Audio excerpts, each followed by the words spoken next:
Samba kubva kuna makoronike vechipiri. Chitsauko 3 ndima mukati 1. Solomoni unovaka temberi yaJehovha musoro weshoko. Sendi Nimrodi unovaka temberi paJerusarema yaJehovha kufanira rive kwetiri. Ndosimukana yema 1. Ipapo Solomoni akatanga kuvaka imba yaJehovha. Ipapo mutumwa Nimrodi wakatanga kuvaka temberi yaJehovha paJerusarema pagomo reMoriya. paJerusarema pabocha kwamarange. Pakanga pazviratidza Jehovha kuna Dhavhidhi baba vake. Pakanga pazviratidza Mwari pachezvake kuna baba wake Sendinoa. Akagadzira ipapo pakanga parayirwa naDhavhidhi. Ndipo paakagadzira ipapo pamhiri paya panozi paMount Moriya. Paburiro raOnai muJebhusi. Wakatanga kuvaka pazuva rechipiri. Wakatanga kuvaka pazuva rechipiri romwedzi wechipiri. Mwedzi wechipiri negore rechina. negore rechina kana kuti rechi4 rokubata kwake ushe. nekugadzwa kwake kuita mupristiti kufanira kwetiri. Wakatanga kuvaka temberi zuva rechipiri mwedzi wechipiri gore rechina rekuita kwake mupristiti kufanira kwetiri. Hakusi kuti wakaenda kunoverenga bhaibheri mupristiti Nimrodi kuti ndikaenditsvake kuti mubhaibheri munei zvinoenderana nezvandiri kuita, asi kuti zvakagadzirwa kare ndiMwari. Hapana chiro chaari kuita nhasi chisina kuitika nezuro kufanira kwetiri. Zvinotyisa varume hama kuti mutumwa uyu unoita sezvakaitwa nezuro, kuti nezuro Soromoni akupedzisa basa rababa wake Dhavhidhi rekuvaka temberi. Wakazviita mugore rechi4 rekugadzwa kwake kuita mupristiti kufanira kwetiri. Nhasi uno tine mufananidzo nemucherechedzo iwoyo wokuti mupristiti Sendi Nimrodi wakagadzwa musi wa 1 May 2022 kwakuti 1, 2023 kwakuti 2, 2024 kwakuti 3, 2025 kwakuti 4. ndogore rechina rekugadzwa kwake kufanira kwetiri. Johani haana basa nekuverenga magwaro ngekuti iye anotaura nezvake. Johani haana basa nekuverenga umboutsva nekuti ndiye akahunyora unotaura nezvake kufanira kwetiri. Ndosaka makazwa nechezuro Simoni achiverenga umbou bhaibheri, wakamubvunza kuti heuri kuriverenga uri kurizwa here? Haimubvunza mubvunzo iyoyo iye asingarizivi. Iye wakanga atoriverenga akariziya kufanira kwetiri. Mwedzi wechipiri pakarenda redu rechipostori, nyika nenyika nemanamatiro nezvitendero zvakasiyana zvine makarenda akasiyana siyana. New Year yekuChina inotanga muna February. KumaJudha kune karenda rayo rinotangawo muna March muna April kufanira kwetiri.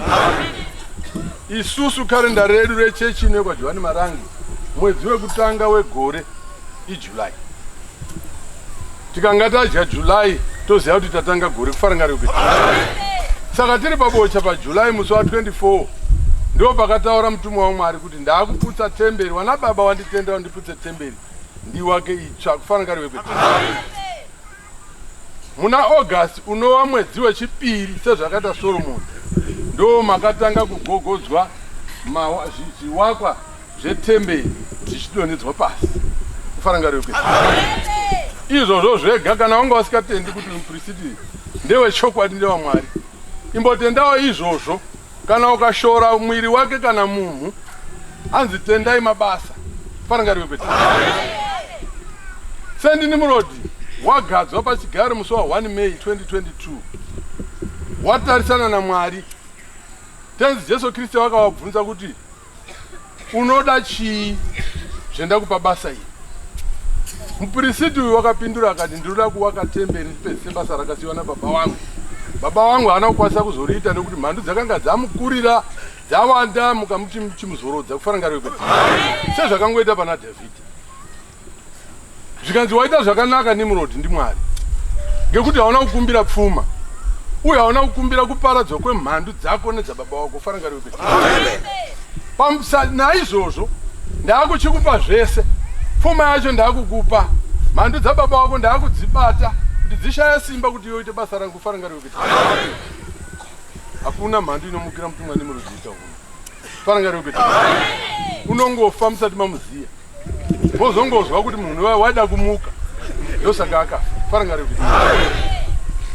warume hama ngatitye ngatikoshesei temberi hambai kwamarange tiende kowaka temberi hakuna chiro kana chiwakwa chichakosha muzimbabwe munomu kudarika temberi yaMwari fara ngariwe kana ichizenge yapera muchazoona ukoshi hwayo nyika dzese maarabhu maIsraeri wane mare wachazenga wachitsvaka kuda kutsvaka kuti imba yaMwari iri papi ngekuti vanozvitsvaka wakazvifunda chawasati waita chete kuziva kuti zviri papi gorera wachazozviziva varume muchaita nhange mutange mukatangirwa kufara ngariwe sendinova wakambotaura rimwe gore achiti ndarota inini paJerusarema muzambara umu makazara varungu ndichishaya kuti ndoti waisawo kupi kufara ngariwe panoshaya kuti waisa varungu kupi iwewe unenge uri kupi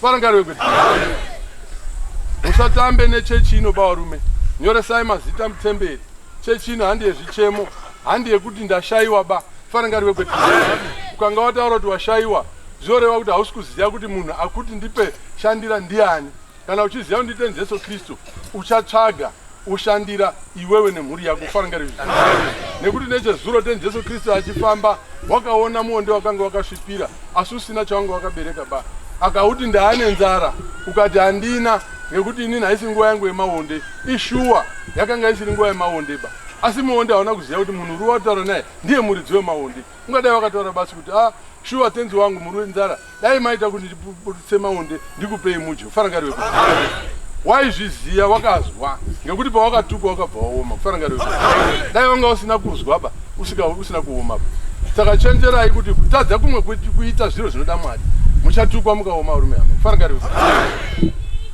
wanambuya ndine mubvunzo 1 murume wenyu kana muchigutsikana naye muchimuda munoenda here kunohura kana uchigutsikana nemurume wako uchimuda unohura here hamuhuri handizvo right imime kana muchida mutumwa Nimrod sezvamuri kutaura sei muchizoenda kumadzibaba muri kuhura ngei kumadzibaba fara ngariwe unoendere kumadzibaba kana muchida mutumwa nekuti Johani wakazi zviro zvese ndaisa pauri chiro chese chitenda dambudziko rese madhimoni ese rudzi rwese anopera pana St. John asi muri kuenda kumadzibaba kufara ngariwe regerai tsika iyoyeyo idai varume wenyu nekugutsikana nepamakaroorwa mushandire Mwari uyu hakuna nherera muchechi munoba mutumwa uripo ndiye baba wemunhu wese fara ngariwe varume ngati hambai kwamarange toshandire temberi hambai kwamarange toshandire temberi hambai kwamarange toshandire temberi fara ngariwe